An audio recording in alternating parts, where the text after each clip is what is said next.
에게도 주시는 것들이 있고 또 불신자들에게도 주시는 하나님의 은혜가 있습니다. 태양은 믿는 자나 믿지 않는 자나 다 하나님의 은혜로 다 태양을 다 받을 수가 있죠. 또 공기도 그렇지 않습니까? 물도 그렇고 하나님이 주시는 그런 은혜가 있습니다. 그런데 하나님께 돌아오는 사람들, 또 특별히 하나님의 믿음을 가진 사람들, 또 예수를 그리스도로 믿는 그런 믿음 속에서 살아가는 자들에게는 하나님께서 좀 특별한 은혜를 주십니다. 모든 사람이 받는 은혜 말고 하나님이 주시는 특별한 은혜가 있습니다.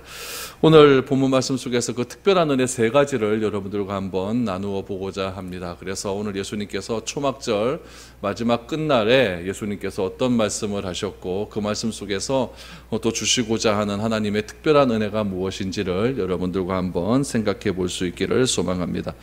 첫 번째로 하나님이 우리에게 주시는 특별한 은혜는 성령입니다. 우리 37절 말씀을 보시죠. 명절 끝날 곧 큰 날에 예수께서 서서 외쳐 이르시되 누구든지 목마르거든 내게로 와서 마시라 라고 말합니다. 37절 말씀해 보니까 명절 끝날 큰 날이라고 말합니다. 명절 끝날 그날을 곧 큰 날이라고 이야기하는데 여기서 말하는 명절이라고 하는 것은 우리 7장 2절에 보니까 초막절 혹은 수전절이라고 불리는 명절임을 알 수 있게 됩니다. 이 초막절 마지막 날에 예수님께서 무엇인가를 말씀하셨다라는 이야기죠. 초막절은 유대력으로 유대인은 우리나라 사람들이 생각하는 음력을 사용합니다. 우리나라도 우리나라 음력이 있고 유대인들도 유대인들의 음력이 있거든요. 그 음력으로 치면은 10월 15일부터 21일까지 10월 15일부터 21일까지 7일간을 이 초막절 행사를 지내게 됩니다. 일주일의 초막절 기간에는 이런 의식이 있어요. 대제사장들이 순례자와 함께 실로암 연못에 갑니다. 실로암 연못은 어디 있냐면은 성전이 있으면 성전 서편에 있어요. 서편 성전 벽 제일 밑에 가면은 실로암 못이 있는데 그 실로암 못에 대제사장이 순례자들과 다 내려갑니다. 내려가서 금으로 만든 주전자를 이렇게 하나 가지고 와요. 그래서 금으로 만든 주전자에다가 물을 이렇게 떠서 그 순례자들에게 물을 한 컵씩 이렇게 줍니다. 그러면은 순례자들은 대제사장들이 준 그 물동이를 가지고 성전으로 올라가죠. 성전으로 올라가서 성전 서편에 있는 제단에다 그 물을 다 이렇게 붓습니다. 이렇게 붓는 의식을 이렇게 행하게 돼요. 그래서 그 주전자에 담긴 물들을 순례자들에게 주고 순례자는 그 생수를 가지고 와서 성전 제단 서편에다 다 이렇게 붓게 되죠. 이것이 초막절 즈음부터 본격적으로 내려야 될 하나님의 은혜를 간구하는 그런 의식들이에요. 그런데 이런 의식이 어디로부터 비롯되었느냐? 이사야 12장 2절 3절 말씀에 보면은 이런 말씀이 있어요. 제가 읽어드릴게요. 보라 하나님은 나의 구원이시라 내가 신뢰하고 두려움이 없으리니 주 여호와는 나의 힘이시며 나의 모래이시며 나의 구원이심이라. 그러므로 너희가 기쁨으로 구원의 우물들에서 물을 기르리로다 라고 나오지 않습니까? 여호와 하나님이 나의 힘이시고 나의 모래시고 나의 구원이라고 하는 것을 이렇게 선포를 하는 거죠. 선포를 하는데 그 선포한 그 기쁨이 어디로부터 나오느냐? 구원의 우물들로부터 나온다, 솟아나온다 라고 하는 이 말씀에 의지해서 이스라엘 백성들은 이 말씀을 계속해서 읊조리면서 순례자들이 실로암 못에서 가지고 오는 그 물을 성전까지 가지고 가고 성전의 서편물에다가 이 성경 구절을 읽으면서 물을 이렇게 다 끼얹습니다. 끼얹으면서 자기에게 무엇을 바라겠습니까? 하나님의 구원이 나에게로 오고 하나님은 나의 힘이시고 나의 요새시고 나의 방석이시라는 그런 사실들을 계속해서 하나님께 간구하는 마음으로 이렇게 초막절 의식을 지내게 되는 것이죠. 오늘 이 37절 말씀해 보니까 명절 끝날 그랬으니까 그 끝날이 날짜가 10월 21일 아닙니까? 이 10월 21일은 마지막 날이니까 굉장히 큰 페스티벌이 벌어질 것 아니겠습니까? 큰 그 축제들이 벌어지게 됩니다. 축제들이 벌어지니까 마지막 날 그 물을 갖다 서편에다 갖다 부으면서 얼마나 환호성을 지으면서 하나님께 간구하는 기도 소리가 커져 나가겠습니까?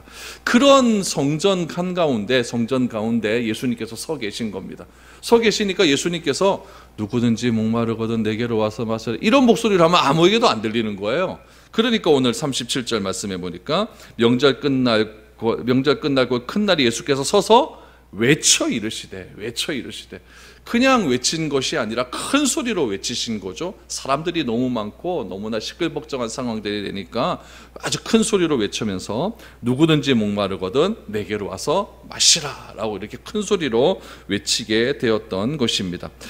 한 해 동안 풍년을 기원하는 마음으로, 이른 비에 대한 갈망하는 마음으로 이스라엘 백성들이 간절한 마음으로 하나님께 간절히 기도를 드리고 또 물을 갖다 부으면서 하나님은 나의 구원이시라고 하는 그런 의식을 행하면서 초막절 마지막 의식을 행할 즈음에 예수님께서는 38절 말씀해 보니까 누구든지 나를 목마르건 내게로 와서 마셔라 라고 말씀하시고 38절에 보니까 나를 믿는 자는 성령의 이름과 같이 그 배에서 생수의 강이 흘러나오리라 라고 말씀합니다. 그렇다면 성경의 이름같이 그 배에서 생수의 강이 나온다 그랬으니까 이 생수의 강은 무엇을 상징하는 거겠습니까? 성전 서편 제단에다가 물을 막 끼얹잖아요. 그러면 한두 사람이 끼얹는 게 아니거든요. 정말 어마어마한 많은 무리들이 와서 그 물을 자꾸 제단에다 끼얹게 되면 그 물들이 어떻게 나오겠습니까?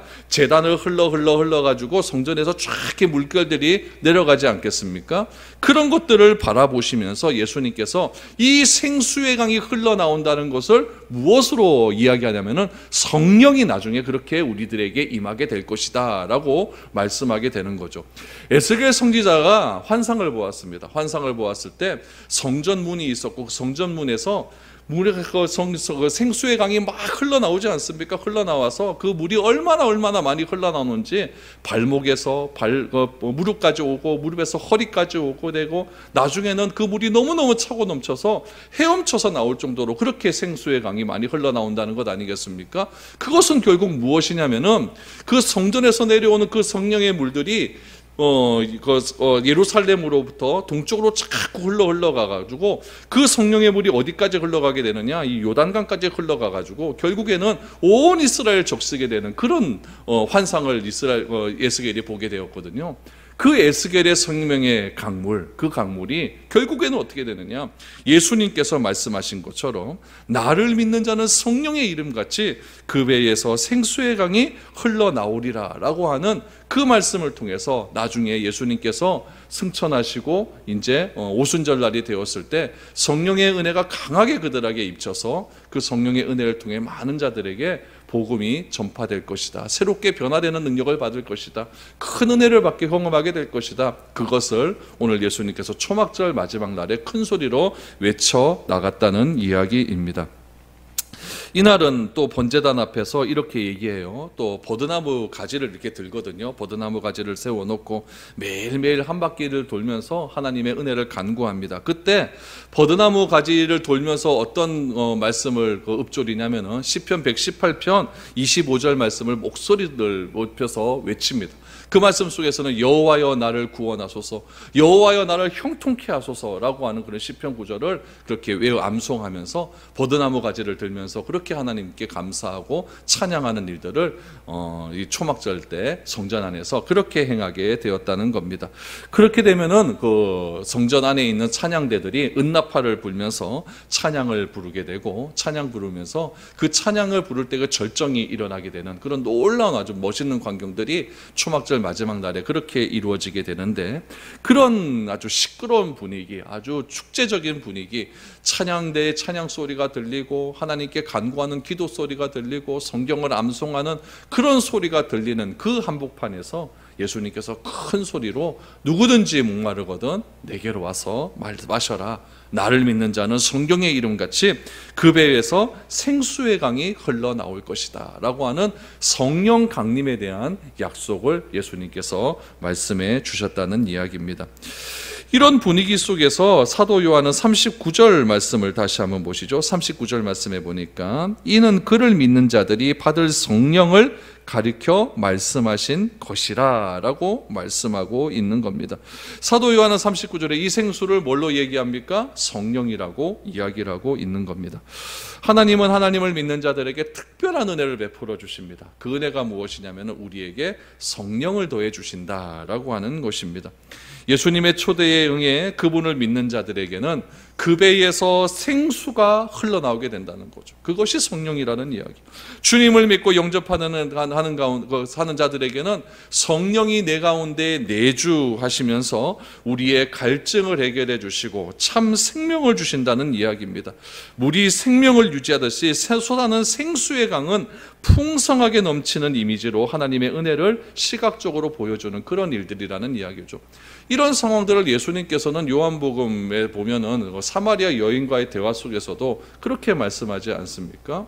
예수님께서 이 여인의 목마름을 보시고 내가 주는 물을 먹는 자들은 영원히 목마르지 아니할 것이다 라고 했더니 이 여인이 말하지 않습니까? 주여 나에게 그 물을 주시옵소서 라고 했을 때 예수님께서 자신의 생명의 성령의 영생수를 주자 그 여인은 그 영생수를 맛보고 집으로 뛰어가서 사마리아 땅으로 뛰어들어가서 한 말이 무엇입니까? 내가 주를 만났다 라고 외치는 그런 능력들이 나타나게 되는 것입니다. 여러분, 우리가 예수를 믿고 예수를 아버지라고 고백하고 예수를 그리스도라고 고백하는 모든 자들에게 하나님은 성령의 특별한 은혜를 베풀어 주실 줄을 믿습니다. 그런 성령의 은혜를 우리가 날마다 체험해서 우리 오늘 예수님께서 초막절날 말씀하신 것처럼 그 배에서 생수의 강이 날마다 흘러나오는 그런 귀한 능력을 우리가 날마다 체험할 수 있는 저와 여러분들이 될 수 있기를 축복드립니다.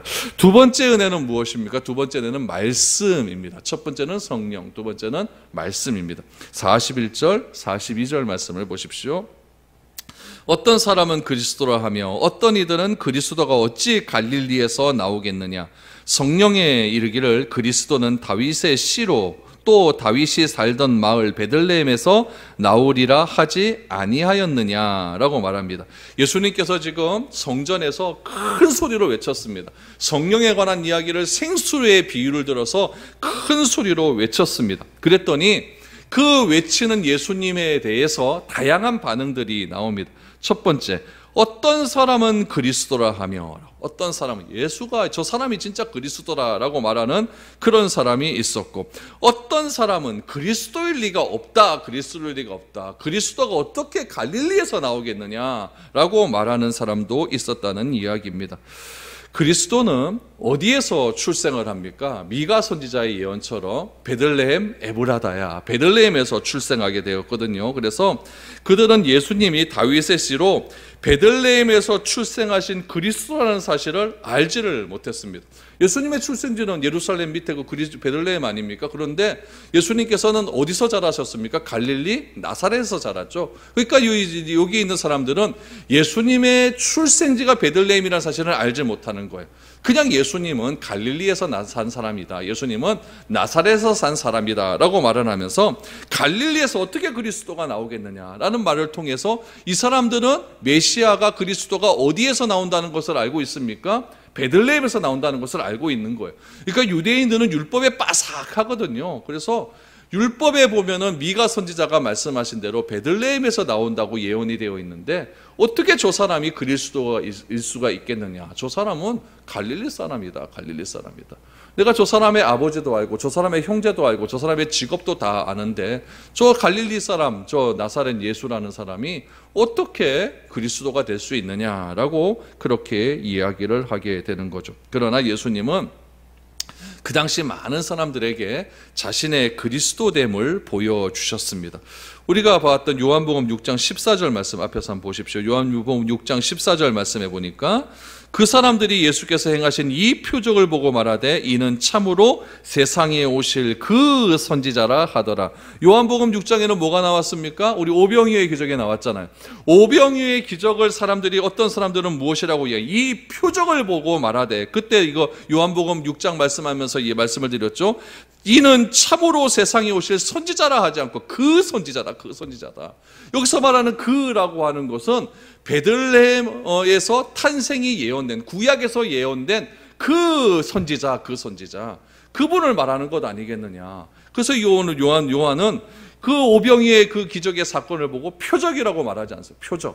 그 표적을 말하되 참으로 세상에 오실 그 선지자다라고 말을 합니다. 또 앞에 보면 요한복음 1장 21절 말씀에 보면 세례 요한은 이렇게 고백을 했습니다. 또 묻되 그러면 누구냐? 내가 엘리야냐? 이르되 나는 아니라. 또 묻되 내가 그 선지자냐? 대답하되 아니라 라고 말을 합니다. 세례 요한이 말하는 것이 그 당시에 말하던 종교 지도자들의 메시지와 달랐거든요. 달랐습니다. 세례 요한이 선포되는 메시지를 통해서 수많은 사람들이 회개하기 시작을 합니다. 그래서 나도 세례를 받아야겠다고 하면서 세례를 받는 사람들이 점점 많아지게 되었고, 세례 요한의 능력들이 점점 나타나기를 시작합니다. 사람들이 수군대기 시작하죠. 저 사람이 도대체 누구냐? 저 사람들이 도대체 누구냐? 그러면서 사람들이 이렇게 이야기합니다. 요한복음 1장 21절에 그러면 누구냐? 네가 엘리야냐? 네가 엘리야냐? 이르되 나는 아니다. 요한이 말합니다. 네가 엘리야? 난 아니다. 그러면 내가 그 선지자냐? 그 선지자. 구약에서 예언된 그 선지자냐? 그 메시아냐라고 물었을 때 세례 요한은 이야기합니다. 나는 아니다. 그럼 너는 누구냐? 나는 내 뒤에 오실 분을 예비하기 위해서 온 광야에서 외치는 소리다라고 이야기를 합니다. 예수님의 메시아 되심은 세례 요한을 통해서도 증거되었다라는 이야기입니다. 빌립은 또 이렇게 증거를 합니다. 요한복음 1장 45절 말씀해 보니까 빌립이 나다나엘을 찾아 이르되 모세가 율법에 기록하였고 여러 선지자가 기록한 그 일을 우리가 만났으니 요셉의 아들 나사렛 예수라라고 말합니다. 특별히 빌립이 고백한 것을 보십시오. 1장 45절에 모세가 율법에 기록하였고 여러 선지자가 기록한 그 일을 우리가 만났다라고 이야기합니다. 모세가 율법에 기록하고 여러 선지자가 기록한 그이가 누구란 얘기입니까? 내 남편이 아니고 바로 메시아 예수라는 이야기죠. 그런데도 사람들은 예수님이 어디에서 성장했다는 이유만으로, 갈릴리에서 성장을 했다는 이유만으로 여전히 예수님을 받아들이지 못하고 있다는 이야기입니다. 오늘 본문 말씀 42절 말씀해 보면은 성경에 이르기를 그리스도는 다윗의 씨로 또 다윗이 살던 마을 베들레헴에서 나오리라 하지 아니하였느냐. 메시아는 베들레헴에서 나와야 되고, 메시아는 베들레헴 태생이어야 되고, 메시아는 베들레헴에서 자라야 되는데, 지금 우리 앞에서 성전에서 성령을 외치는 그 사람은 어디에 산다? 나사렛에서 사니까 그 사람은 메시아가 아니다라고 말을 하는 것이죠. 그래서 예수님이 그 말씀대로 오신 그런 분이 아니다라고 많은 사람들이 이야기를 하고 있는 겁니다. 이를 통해서 지금 축제가 되어지고 있는 초막절 마지막 날에 또 막 혼란이 나타나고 혼란스러운 상황들이 일어나기 시작하는 겁니다. 예수님 때문에 저 사람이 누구냐? 도대체 누구냐? 메시아냐? 선지자냐? 그 선지자냐? 그럼 도대체 뭐냐? 이런 일들을 통해서 혼란스러운 상황들이 일어나기 시작했다는 이야기입니다. 그런데 여러분, 오늘 7장 말씀을 가만히 여러분 읽어보시면은 흥미로운 사실이 있습니다. 예수님 자신이나 또 사도 요한 모두 예수님의 메시아 되심에 이 논쟁에 개입하고 있지 않다는 새 사실입니다. 왜냐하면은 예수님이 이 땅에 오신 목적은 베들레헴 탄생이 아니라 예수님이 가지고 있는 사명이 중요하기 때문에 그렇다는 이야기죠. 여러분, 예수님이 이 땅에 오신 목적이 무엇입니까? 세상을 구원하기 위함이 아니겠습니까? 그것을 실천하기 위해서 예수님은 사랑하고 제자 삼으라고 하는 분명한 사명을 가지고 이 땅에서 그 사명을 충실하게 행해 주셨습니다. 예수님의 관심은 메시아 논쟁이 아니라, 사람들과 내가 메시아다라고 하는 그 메시아 논쟁이 아니라 나에게 주어진 사명에 최선을 다하는 것이라는 겁니다. 그래서 그 사명, 예수님께서 행하시는 여러 가지 말씀, 예수님께서 행하시는 여러 가지 표적을 통해서 사람들이 이런 말씀과 표적을 보니 이분이 구약에 예언된 메시아가 맞구나라는 것을 알기를 원했다는 이야기입니다. 그래서 예수님은 가르치는 사역에 집중하셨고, 전도하는 일에 집중하셨고, 치유하는 일에 집중을 하신 겁니다. 이렇게 가르치고 전도하고 치유하는 사역을 통해서 내가 구약에 예언된 그 메시아다라는 것을 사람들에게 알기를 원했다는 이야기입니다. 오늘날 예수님을 믿는 자들은 무엇을 통해서 믿음을 갖게 되냐면은 말씀을 통해서 믿음을 갖게 됩니다. 또한 이 세상이 우연하게 움직이는 것이 아니라 하나님의 뜻대로 움직이며 수많은 사건의 배후에는 하나님의 섭리가 있다는 사실을 우리는 알고 있어야 됩니다. 하나님의 말씀 성취를 개인적으로 경험하게 되면 우리의 믿음은 더욱더 견고해질 수가 있습니다. 우리는 이 세상이 절대자의 말씀대로 진행되고 있음을 믿고 말씀을 붙들고 살아가야 된다는 겁니다. 하나님께서 이 말씀을 왜 우리에게 허락하여 주셨습니까? 왜 모든 사람에게 주신 것이 아니라 믿는 자들에게 특별히 이 말씀을 주신 이유가 무엇입니까? 이 말씀을 통해 우리의 믿음이 더욱더 굳건하게 되어지고 하나님을 더욱더 구체적으로 알아서 나의 삶을 통해 많은 사람들로 하여금 메시아 되심을 드러날 수 있도록, 그렇게 하나님께서는 우리들에게 특별한 은혜를 주셨는데 그 특별한 은혜가 말씀이라는 것입니다. 그 말씀의 성취됨을 통하여서 많은 사람들에게 나의 삶을 통해 하나님이 드러날 수 있도록, 예수 그리스도의 메시아 되심이 드러날 수 있도록 그렇게 우리에게 말씀을 허락해 주셨습니다. 세 번째 하나님께서 우리에게 주신 특별한 은혜는 무엇이냐? 바로 능력입니다. 능력. 우리 45절 46절을 한번 보시죠. 아랫사람들이 대제사장들과 바리새인들에게로 오니 그들이 묻되 어찌하여 잡아오지 아니하였느냐? 아랫사람들이 대답하되 그 사람이 말하는 것처럼 말한 사람은 이때까지 없었나이다 라고 말합니다. 예수님을 잡으려고 하는 종교 지도자들의 그런 시도들이 있었습니다. 대제사장과 바리새인들이 사람을 보냅니다. 사람을 보냈는데 예수님의 말씀을 듣고 놀라서 그냥 들어오기 시작을 했다는 거죠. 그러자 이렇게 얘기하죠.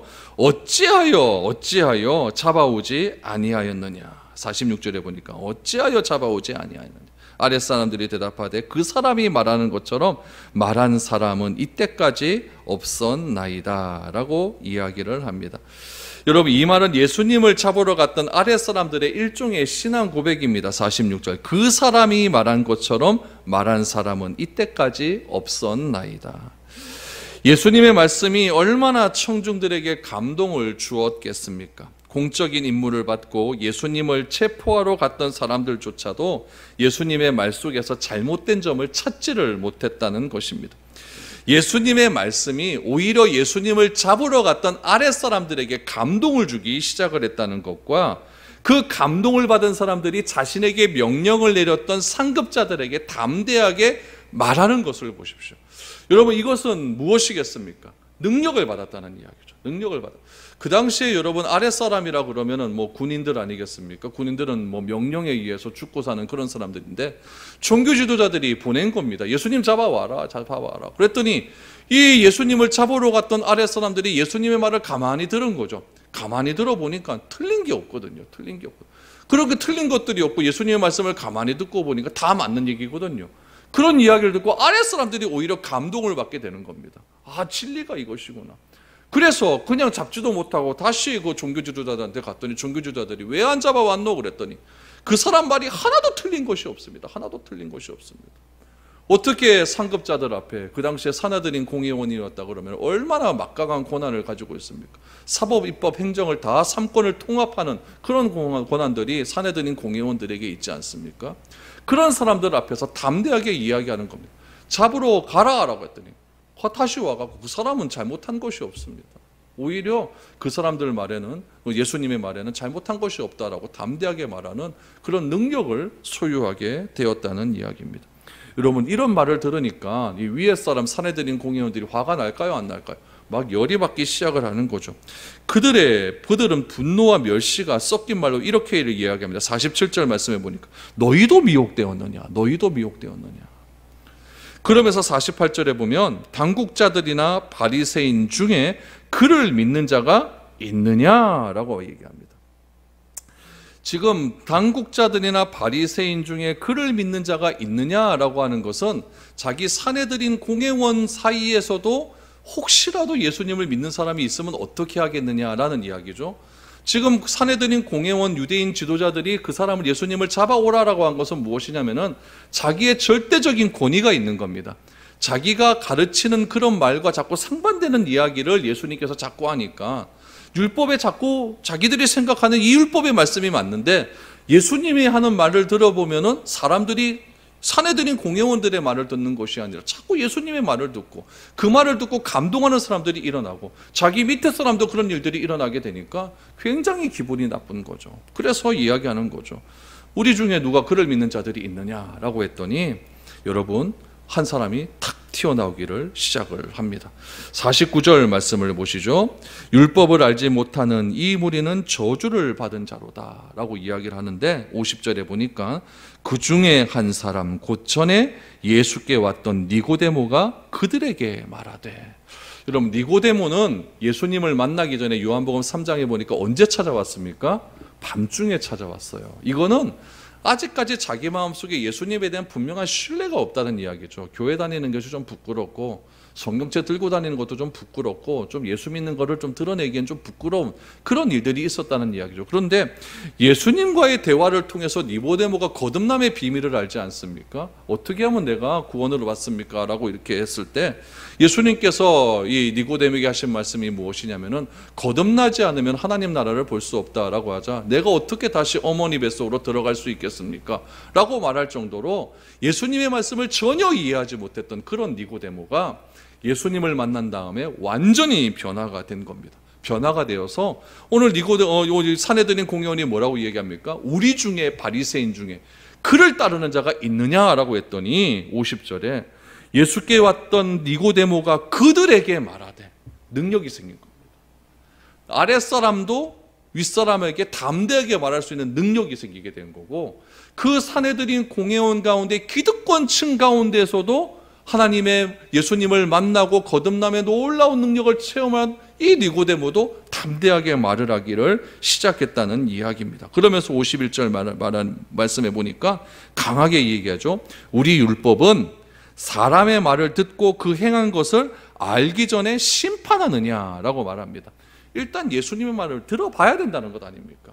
예수님의 말씀을 듣지도 않고 예수님의 말씀이 어떤 말씀인지 알지도 못한 상태에서 어떻게 심판하면 되겠느냐, 예수님 잡아오라고 명령하면 되겠느냐, 이렇게 말을 하기 시작을 하는 것입니다.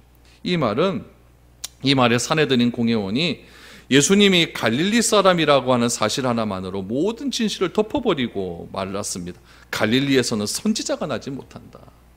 갈릴리에서는 선지자가 나지 못한다. 이 말은 선지자는 어디서 나와야 된다는 얘기입니까? 베들레헴에서 나와야 된다는 거죠. 근데 지금 성전에서 지금 큰 소리로 외치는 이 사람은 어디 출신? 갈릴리 출신이니까 저 사람은 선지자가 아니라는 이야기입니다. 아니라는 이야기죠. 그래서 이야기를 하는 거죠. 실제로 여러분 성경을 이렇게 조사해 보면은 갈릴리와 관련된 선지자들이 꽤 많거든요. 우리가 알고 있는 요나, 이 사람도 갈릴리 출신이고 호세아도 갈릴리 출신이고요. 엘리야, 엘리사, 아모스, 나홈 이런 사람들 다 갈릴리와 관련된 그런 선지자들입니다. 이처럼 여러분 말씀을 믿고 성령의 은혜를 받고 또 하나님의 말씀을 내 마음속 가운데 깊이 체험한 사람은 무엇을 받게 되냐면 능력을 받게 됩니다. 그래서 담대하게 된다는 이야기죠. 바리새인들 앞에서 니고데모가 한 이런 말은 정치적으로 보면 매장될 수 있는 말입니다. 자신의 기득권을 다 내려놔야 되는 그런 말일 수 있습니다. 자신이 그동안 누리고 있었던 모든 종교적인 권위가 다 땅에 떨어질 수 있는 그런 말이었습니다. 그럼에도 불구하고 니고데모는 예전의 니고데모가 아니었다는 이야기죠. 여러분, 성령님은, 하나님의 말씀은 이렇게 사람으로 우리 삶과 행동과 생각을 완전히 변화시키는 능력을 가지고 있다는 이야기입니다. 여러분, 믿는 자에게는 이런 능력의 말씀을 소유할 수 있게 된다는 이야기입니다. 여러분, 단순히 내가 예수를 믿고 구원받았다, 난 죽으면 천국 간다, 여러분 이것만으로 여러분 너무나 부족한 것 아니겠습니까? 내가 예수 믿어 죽어서 천국 간다, 이것만 가지고 내가 신앙생활하는 건 아니잖아요. 실질적으로 여러분, 우리가 죽어 가는 천국은 완성된 하나님 나라고, 우리가 이 땅에서는 비록 불완전한 세상 속에서 살아가고 있지만 이 땅에서 성령의 체험을 받고 하나님의 말씀을 소유하고 그래서 능력을 받아가지고 우리가 세상에서 담대하게 선포하고 나아갈 때에 하나님께서 나에게 주시는 그런 능력이 나에게 임한다는 것을 체험할 수 있는 그 순간에 얼마나 하나님이 주시는 그런 귀한 은혜를 내가 경험할 수가 있겠습니까? 우리가 해야 하는 이유, 우리가 이 능력의 이 성령과 말씀과 능력을 우리가 소유해야 되는 이유는 바로 이런 것들을 통해서 하나님을 알지 못하는 많은 사람들에게 복음을 증거하고 하나님을 드러낼 수 있는 유일한 길이 여기에서 나올 수 있기 때문이다라는 사실입니다. 여러분, 우리가 살아가는 이유는 바로 이 사명 때문입니다. 하나님께서는 이 사명을 감당하라고 우리에게 성령도 주시고 말씀도 주시고 능력도 허락하여 주셨습니다. 이 세 가지 특별한 은혜를 여러분 잘 기억하셔서 여러분 오늘 본문에 나오는 이 아랫사람들처럼 이 니고데모처럼 담대하게 능력을 우리가 소유할 수 있는 그런 우리 모두가 될 수 있기를 축복합니다. 그래서 세상 속에서도 여러분 꿀리지 마시고 하나님을 믿는다는 그런 귀한 믿음을 가지고 담대하게 살아갈 수 있는 저와 여러분들이 될 수 있기를 축복드립니다.